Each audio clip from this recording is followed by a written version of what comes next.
smaller when Fnatic ruled back in 2000. Raw show in 30 minutes. Or the Kianas.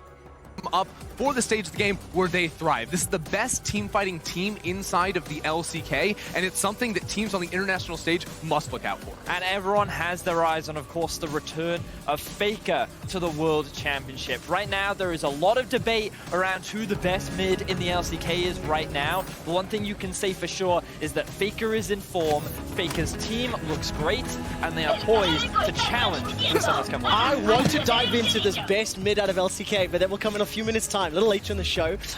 Why is G2 also on the shortlist, Vidius, as a potential favorite to win while Worlds? It's cute to have all these other favorites, Quickshot, obviously you have to talk about the actual best team in the world when it comes to G2. And people will be like, can you really say that? I can, because they are reigning MSI champions. They're going in mechanical mishaps, but everyone knows the actual best team in the world when it comes to G2. And people will be like, can you really say that? I can, because they are reigning MSI champions. They're going into Worlds as current international champions, and all eyes are on them. Now, if you base it off their most recent performance, things probably don't look that great. We saw sloppy play, we saw some mechanical mishaps, but everyone knows, especially the European fans, the peak that this team can perform at. They seem to have the aggression of LPL teams combined with the calm and coolness of LCK teams, and they are a threat that you have to respect coming into Worlds. Look, this is the most stacked roster that Europe has ever sent to Worlds. Top to bottom, they want the all-pro team in every single position here in Europe,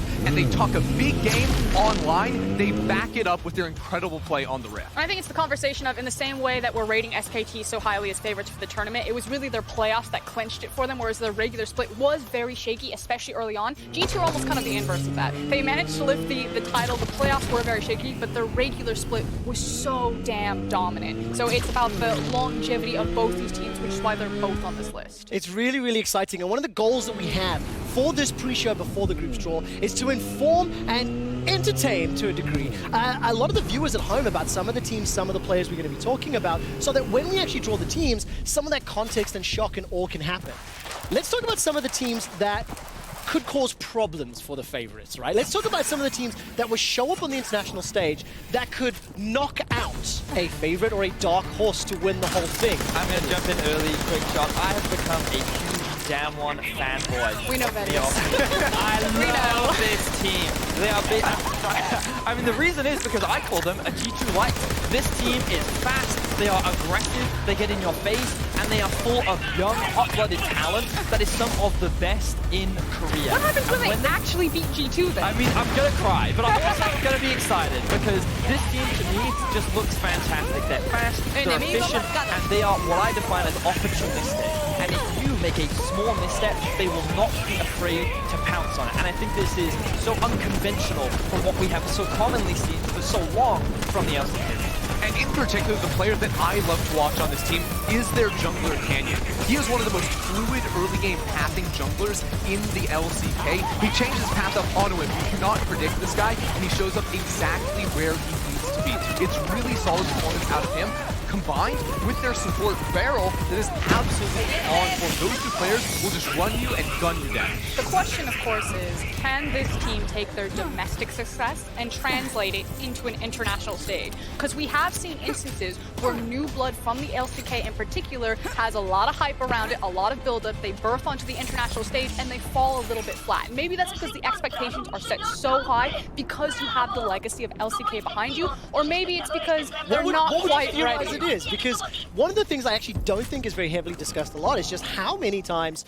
the new teams from LCK, new players from the LCK actually fail to deliver on stage. And of course, there's two sides to the coin. It could be because the expectations are so high. Hey, look, they still did well, just not versus the expectations, you know? Like, Vidius, how well will these new kids do knowing they're also going to be in the play-in stage for the first time ever? The LCK third seed's going through play-in. Well, I think that the play-ins will do a lot of benefit for a team like Damwon as well. Give them time to play against teams that we typically don't expect to challenge the likes of, especially the caliber of players that are on this roster. It'll get them used to playing on a different stage, playing in a different environment, but for how long the World Championship is, the different kind of stress that you have to undergo. It is a brand new experience, and we've seen many new rosters come to this stage and struggle over the extended pressure. So do I think Damwon are one of the teams to take the Summoners Cup home? No, but I do think that given the potential on this roster, they can really cause some damage and create a lot of chaos that people don't expect. Okay, let's give me another suggestion. I know we have one other team, and I'm looking at this, and you guys are saying Cloud9 are going to be one of these other teams. Ender? Yeah, I mean, Cloud9, if you look at it historically, out of North America, it's always Cloud9 that shows up on the international stage. Even though they don't always come in as the region seed, I think a lot of this comes down to very strong fundamentals for these players. Across the board, you look player for player, I think they're weaker than Team Liquid generally in this matchup, and that's why they lose domestically. But when they come international, they always show up. Last year, we saw them make it to the semifinals in Worlds. This year, I think, led by Svenskeren, we're going to see very fast play out of this team that isn't really typical out of most North American teams. Yeah, that's really who I want to put the spotlight on. Svenskeren has been a phenomenal jungler. You know, getting to look closer at his pathing, I can see a lot of the praise that's levied for him, and I really do believe that he's like, if you just put Svenskeren on TL, I think that's when you get the true TL North American super team. Like, sorry, Smithy, but it's very different styles, and I just love how Svenskeren attacks the map in different ways.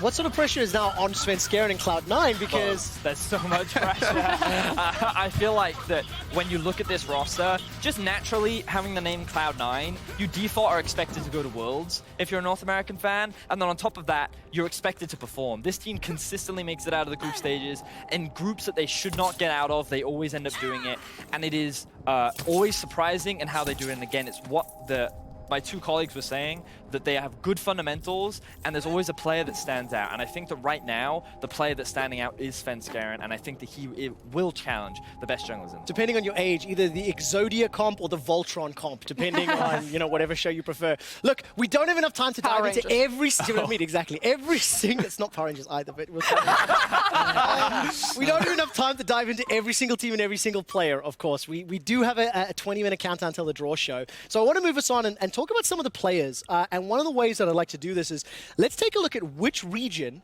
is sending the most stacked individual lane. Okay, so we're going to go top through support. I want to know which region has the best representatives. And let's start in the top lane. And Frosk, I want you to tell me why China is sending us the best top laners in the world. Get the pictures on screen, because you have to look at these three names. Remember the name. The Shy, I think G2 in particular have that one implanted on them when they never forget that. Gimgoon from FPX. This guy was formerly on Xenix Storm. He went over to the LPL, kind of washed between a bunch of teams, has always been a standout, but never really got his opportunity. A Korean import alongside Doinby. Now it's him and Doinby that are really leading the charge for very powerful solo laners. And then Long X. This guy was formerly known as Xiao Ao. And if you're an LPL hardcore fan, you saw this coming from a mile away. Everyone knew that Xiao Ao was going to be a massive standout in that top lane. Now with his new name swap and taking over for RNG's Let Me, RNG no longer have the same weakness that undid them in 2018, which was failing solo laners. Xiao who is popping off, and Long X is a big deal. Now, what about North America in terms of competition in the top lane? I think of Impact, I think of Huni coming back to play on European soil, Licorice as well, who showed up. It's interesting because like that's not what I would have thought. You know, a lot of people would be like, "What about LCK's top laners? What about?" But like, you're right. When you think about the quality of top laners that are coming from North America, they've proven themselves internationally, every single one of them. See, that's the thing. Think of every North American team that's played an international stage in the last 2 years. There's been more discussion about the respective top laners and how they've done good or not than many other roles. So it's just the one that comes to mind the most. Yeah, I think actually if you look at the whole of North America and which lane is strongest coming out of that region, I do think it is the top lane. The history of both Impact winning a world championship as well as Huni with his time on Fnatic, going to the finals on SKT as well, now returning back to North America, as well as Licorice, who was the sort of unknown quantity going into last year's World Championship. He showed up and looked very, very strong. So as far as roles go, I do think top lane is where NA is. But I still think that LPL kind of takes the cake. Oh, definitely, definitely. While I do acknowledge that you're right, there's a pretty big gap. There's a debate to be had between those two regions. I do think that when it comes to top lane talent right now, LPL does have the edge for me. Now, one of the things that's quite fun is as we go through the rest of these lanes, there was a lot of discussion and debate, especially among amongst the three of you around how to determine some of them. But junglers, this was a pretty clear winner. Super easy. Where do we go? Without a shadow of a doubt, it is LCK for Jungler. Canyon, Tarzan, and Clid have spent this year redefining expectations for the LCK. This is a region that's always known for playing slower, playing a more controlled style of jungle, but all three players on your screen right now pop off in the early game. Canyon's fluid early game pathing, Tarzan's ability to have huge impacts in the game, and Clid's ability to get his team ahead in every single game that they play cannot be undersold. And what's nuts is just how stacked the jungle position is at this tournament. You look at the LEC representatives, the fact that we're sending our top 3 junglers in Xerxes, Broxa, and Jankos. We just gave all of that praise to Spence Garen. Smithy has also proven himself on an international stage. So it's like the fact that Canyon, Tarzan, and Clid stand so much head and shoulders above a very stacked field is why Korea seems so very terrifying at this tournament. There's so much fear in your voice.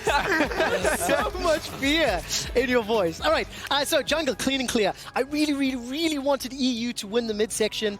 I just don't think that we can. There's 2 rookies. It's Nemesis and Timberland. It was never going to happen. EU mids is an old narrative, Trevor. What if the 2 rookies do show up and pop off? Then maybe retroactively we will remember this discussion. We're not there yet. So Ender, who's winning mid and why? Well, I mean, I think we got to look towards the LCK one more time. You start off that conversation because Faker is showing up, and he looked so good towards the end of this LCK split, but also 2 newer players to the international audience in Showmaker and Chovy. The conversation in LCK was actually which of these players is actually the best in mid lane. It was not a clear-cut Faker among lots of analysts because both these 2 young players have shown up so much. I mean, even today, I was having a heavy debate with Jizuke around who the best mid laner in the LCK was. I'm like, it's Chovy, and he's like, it's Faker. And that just goes to show how stacked the mid lane pool is, because there is so much debate, and it's not even like Faker is playing poorly. Faker is in form, and you have 2 other mid laners that are coming alongside him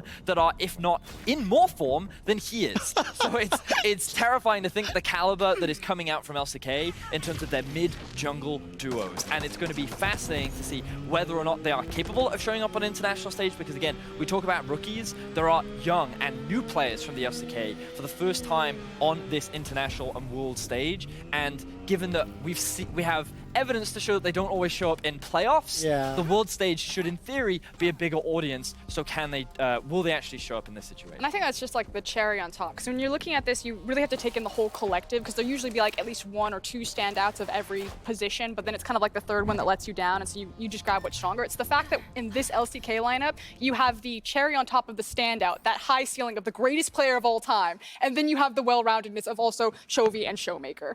Oh, I love it. You guys have to jump on Twitter, tweet at LOL Esports, and tell us whether or not Faker is still the best mid laner in Korea. We are still talking about each of the lanes. We are talking about the teams or the regions that are sending multiple teams to the group stage. And now I'm going to move us on to the bot lane and where we find a winner, and we don't have a clear-cut winner this time. People are going to get angry at us. Okay.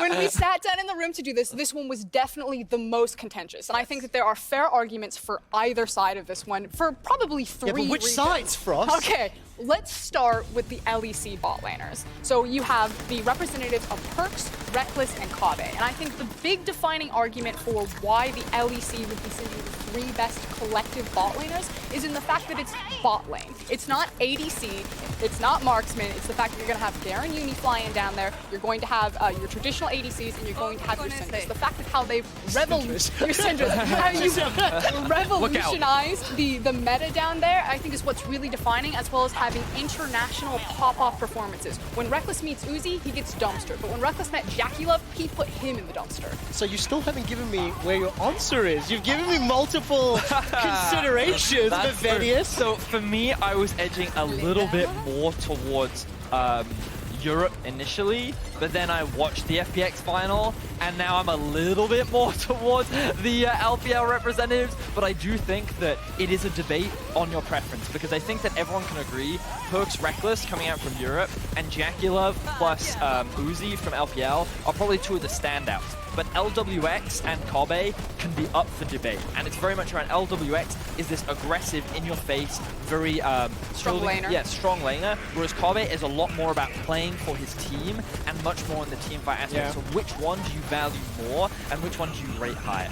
And if you ask anyone about Kobbe before 2019, they would tell you, oh, he's consistent. He's a good AD carry, but in 2019, he has been trying to prove himself. It started in spring when he was voted on the first All-Pro team here in Europe. Everyone said he was the best bot laner in the LEC, and now he has led Splyce to another final. Since 2016, it's been a long time, but it has been championed through him and his incredible team fight. And it was the fact that Kobbe really planted his feet and said, you know, not today. He was a clutch performing member for Splyce in multiple high pressure situations, and even though Reckless and Perks did get the better of him in most matchups, he was still incredibly impressive. So it's about, what do you weight? Do you weight the team fighting and the consistency and the scaling of Kobbe? I'm going to weight it on what shows up in the world meta.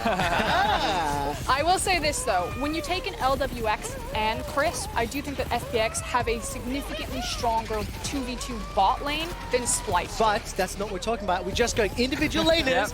But Frosk, you have set me up for the supports though. So let's go. Ender, where did we land on supports? For supports, again, it was a close battle between EU and the LPL, but in the end, we're going to give it to EU. Primarily because of Mickey and Hylissang. These are two of the best supports in the world. They're absolutely insane at finding advantages. You can't find two more aggressive supports out there. These guys roam all the time through that mid lane to try and get advantages for their team. And while, yes, you look at some mistakes by these guys when they go too ham, their highs are unquestionably the best in the world.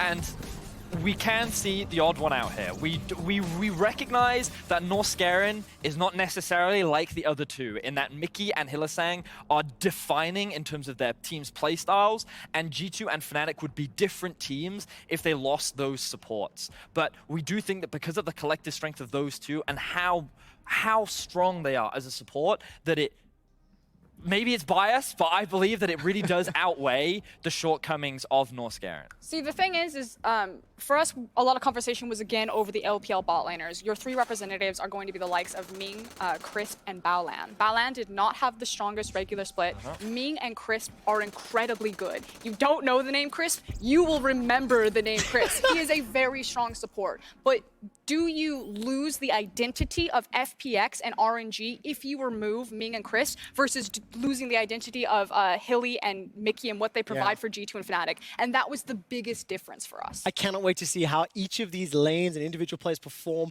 on the World's Group stage. I do want to turn our attention to the play-ins teams and start talking about some of the regions, as they will be the first ones to participate in the group draw show.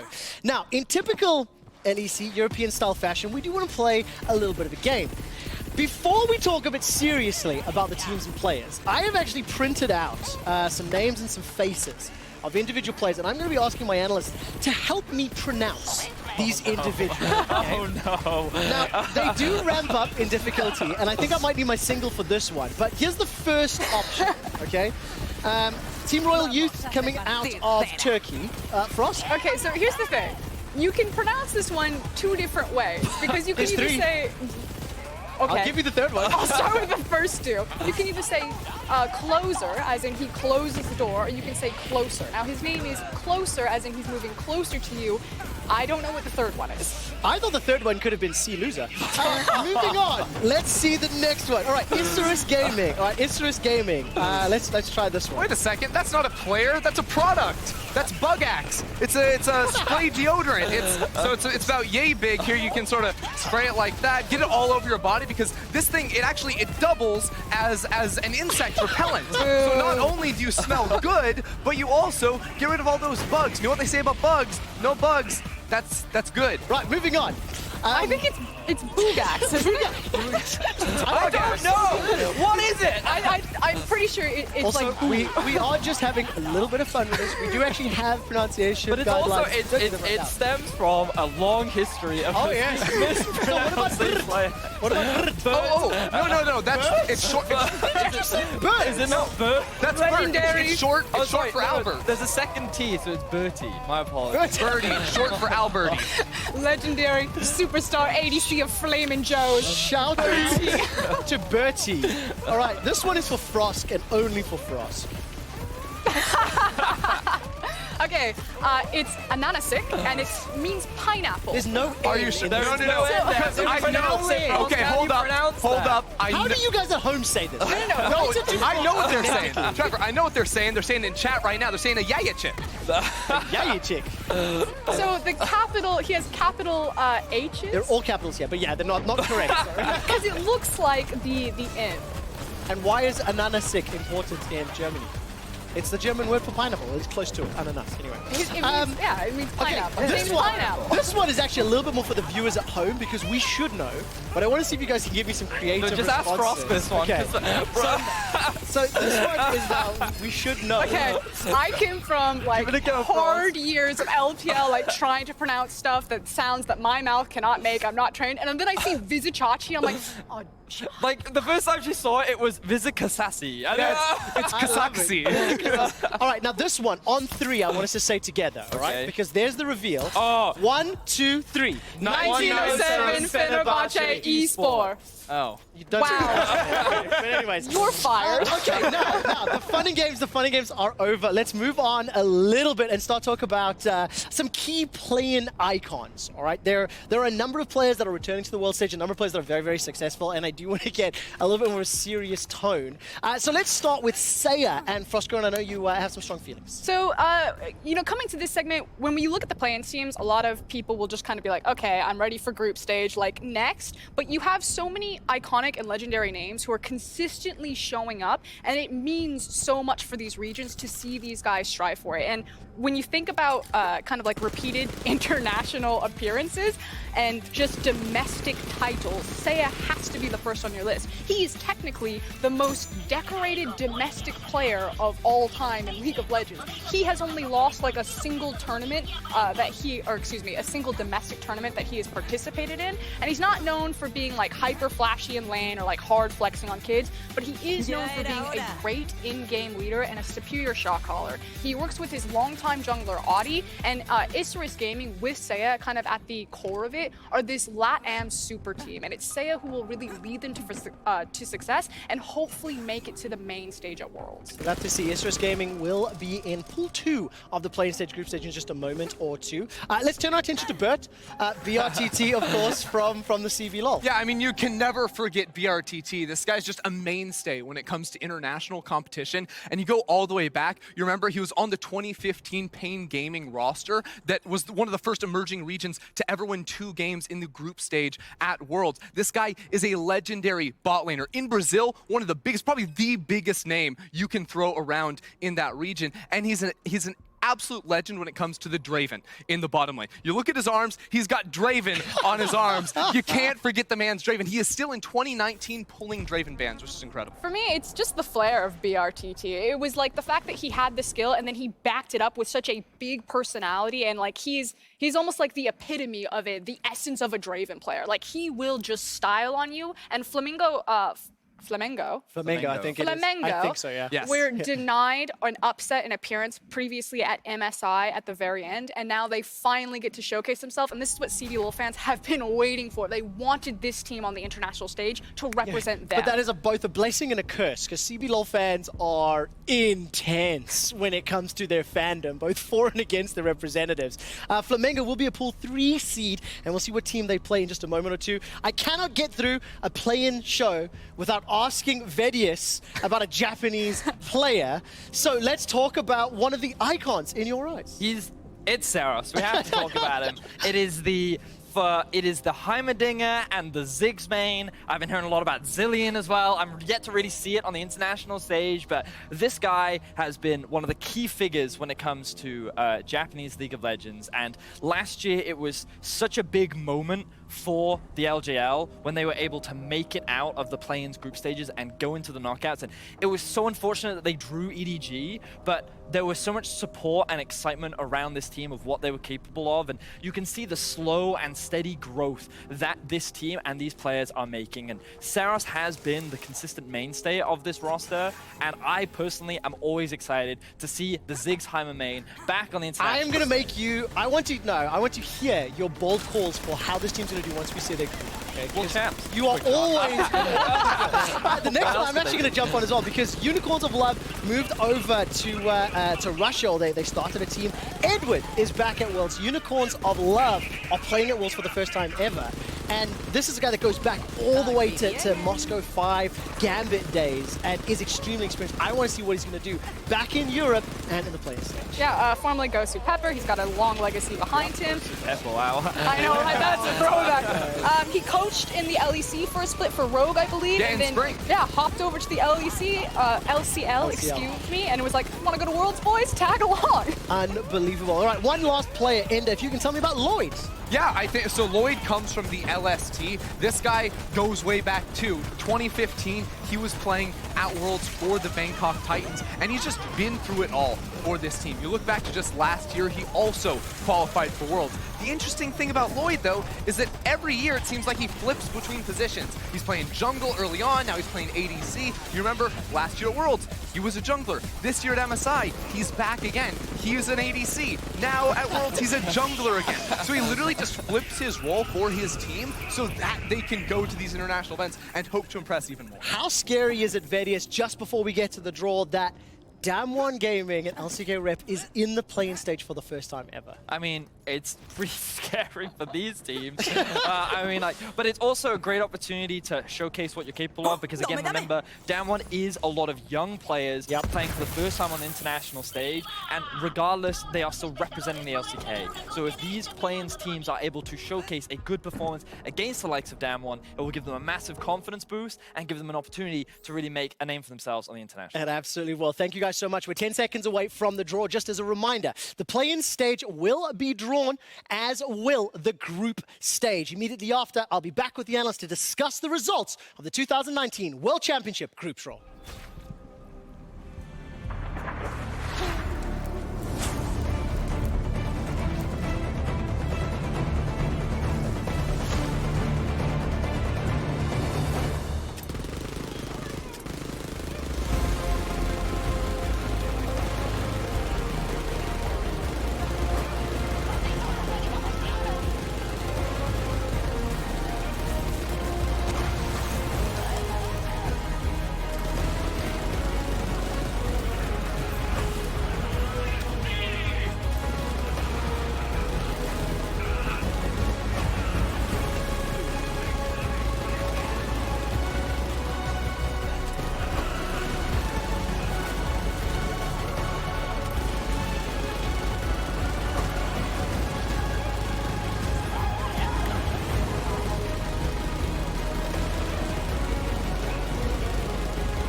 Welcome to the LEC studio in Berlin for the 2019 World's Group Draw Show.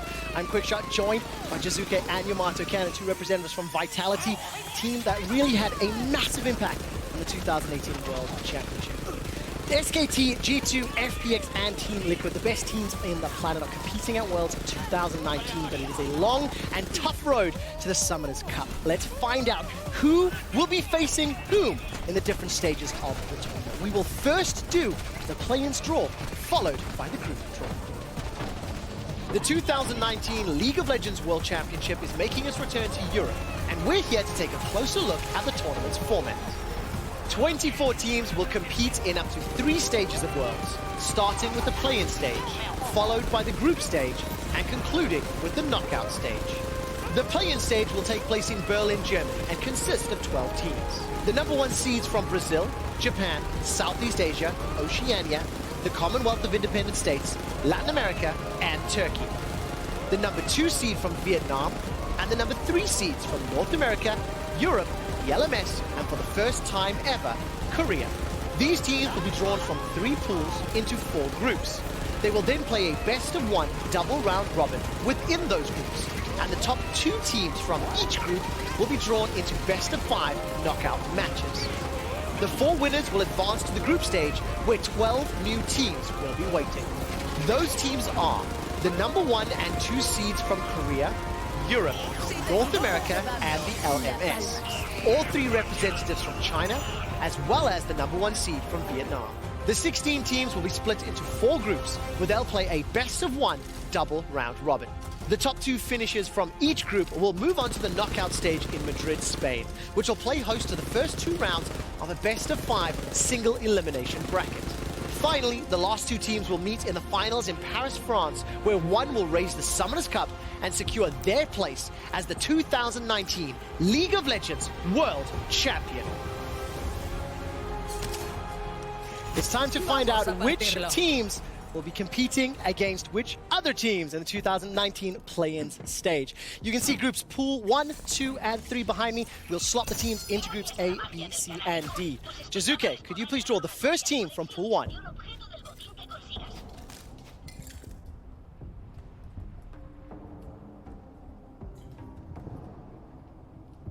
And the first representative is Clutch Gaming. The LCS, Clutch Gaming ran through historic pillars TSM and CLG to star in this play-ins rodeo. And Huni is coming home, European fans, and he's bringing Tanner time. Homegrown talent, Demonte is bringing trust back to NA mid laners with just as much to prove at this event. This team is a hungry one for skirmishes and for Rift Herald.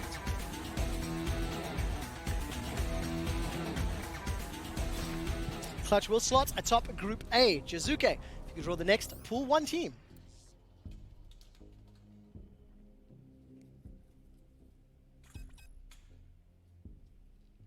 The next representative from Europe, it is Splice.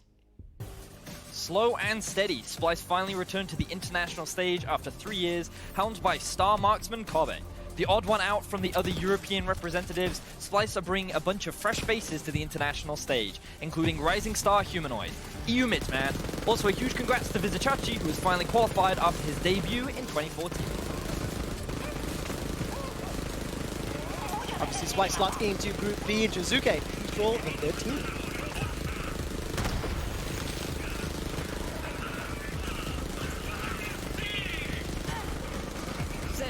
And it is, of course, Hong Kong Attitude up to the top, Group C. After a disappointing collapse of the LMS in 2018, the 3 LMS representatives are hungry to regain respect and international discussion. The key player is Mission, who has since returned to the squad that traded him away to help lead them back to the international stage after the 2017 appearance. He's teamed up with the familiar face Crash, and while once competitors are now the first line of attack in proving the LMS is here to play.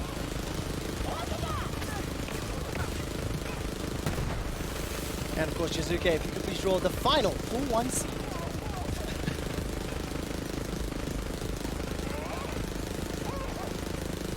Damwon Gaming from the LCK for the first time, pool 1 in the top of Group D. New team, new names, and new expectations as the 3rd seed for the LCK qualify for their international debut. This team has redefined the LCK macro, bringing a fast and furious playstyle built on powerhouses, Canyon, and Barrel. While expectations are high, question is if this green team can stand tall under the spotlight of the world stage and lead Korea to former glory. Now, the pool 1 seeds are drawn. Yamato Cannon, if you could draw the first pool 2 seed, and slot into Group A.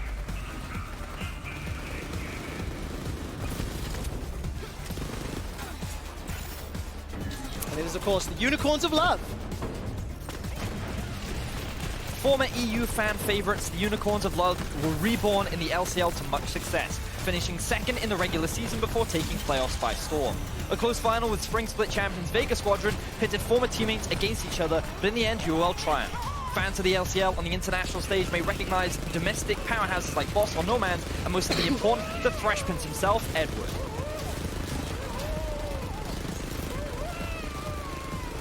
Yamato Cannon, you can draw the next pool 2 seed.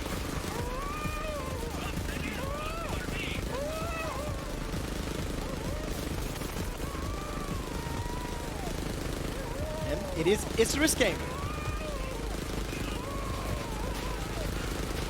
The super team of LatAm, Isris Gaming are built around legendary mid laner and the most decorated domestic player, Seiya. With his partner in crime of 4 years, Audi, this team revolves around mid-jungle pressure to beat you on the map. This iteration of the roster might be Seiya's best chance to finally make it to the group stage, and the one that LatAm have been waiting for.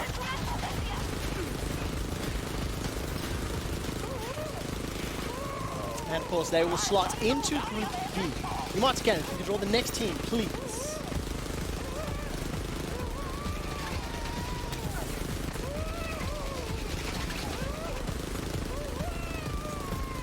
And it is Low-Key Esports.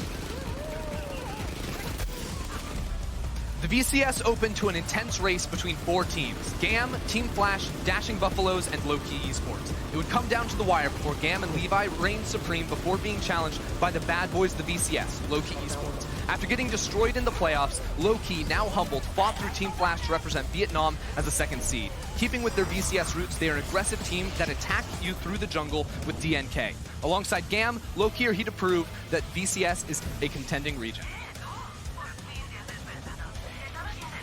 And of course, they will slot into Group C as you rejoin us here at the station. The 4th and final ball did unfortunately open.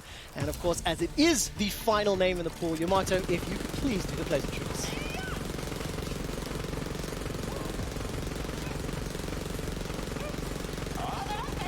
And it is Royal Youth.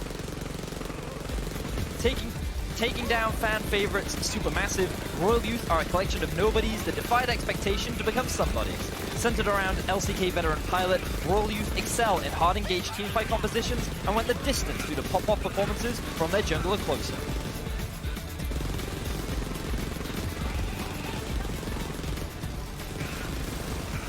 And we are down to the Pool 3 seeds. Yamato has stepped across. Could you please draw the first Pool 3 seed?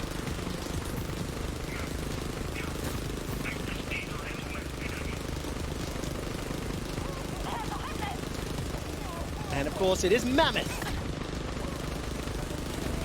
Newcomers to the international stage, Mammoth only formed in Split 2 of 2018 before revitalizing their entire roster at the start of 2019. After a disappointing 5th place finish in Split 1, Mammoth were dominant in Split 2 playoffs, not losing a single game on their way to the title. Their mix of Triple, King, and Destiny's international experience with first-time competitors Fudge and Papip could be exactly what the OPL needs. And Mammoth joined Group A alongside Unicorns of Love and Clutch. Yamato, the next team, please.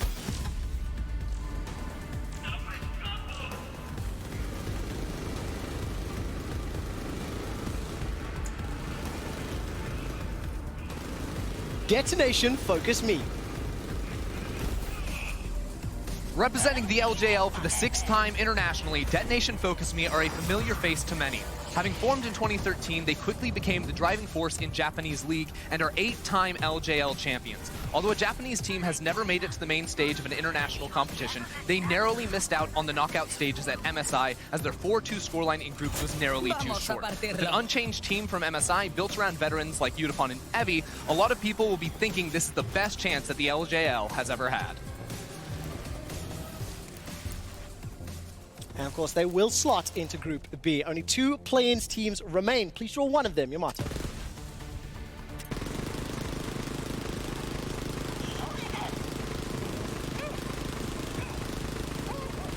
And it is Mega.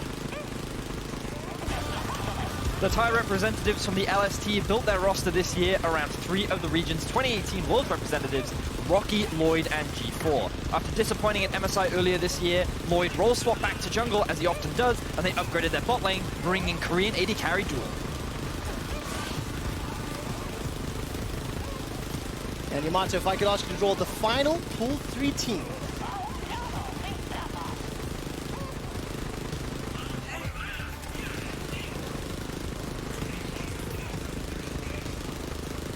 And it is Flamingo Esports. After joining CBLOL in 2018, they made the finals. In their first 2 splits, only the upset in both of those series 3-2. This summer, they managed to win their first Game 5 in a final to qualify for their international debut. This team is led by Brazilian icon BRTT and will lean on him to carry them the distance. BRTT and Flamengo are looking to remind the world of the CBLOL of old. And with that final draw, the 4 groups for the play-in stage have now been locked in. We will reset the stage and prepare for the 2019 World Championship Group Stage draw.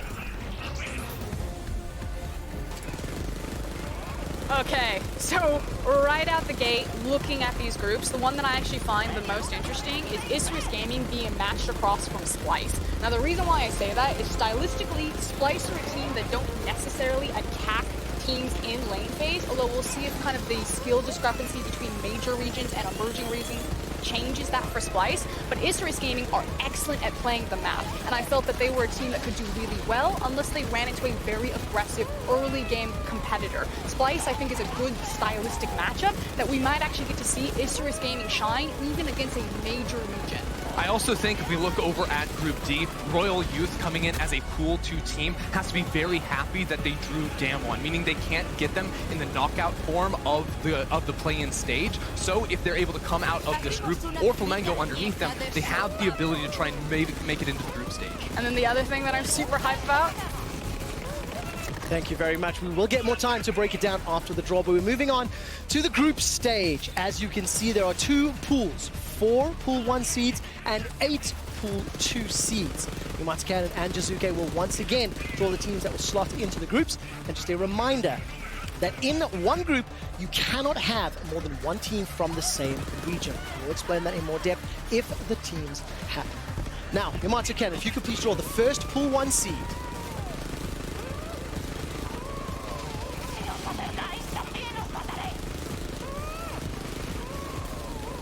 G2 Esports.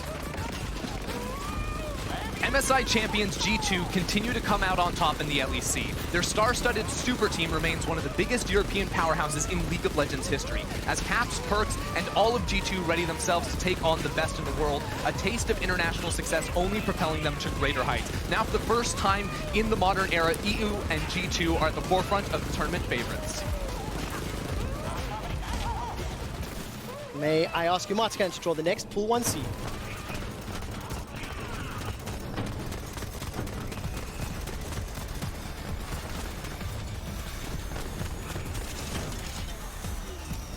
It is Fun plus Phoenix. After 4 years, super carry Doinby finally makes his debut on the world stage. Securing his first domestic title, Doinby is recognized for his creative picks, innovative laning, and map impact.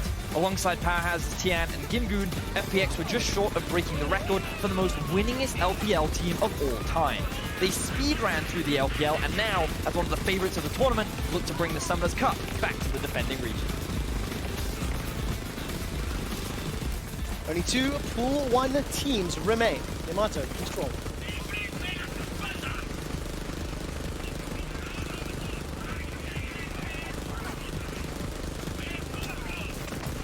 And it is SK Telecom.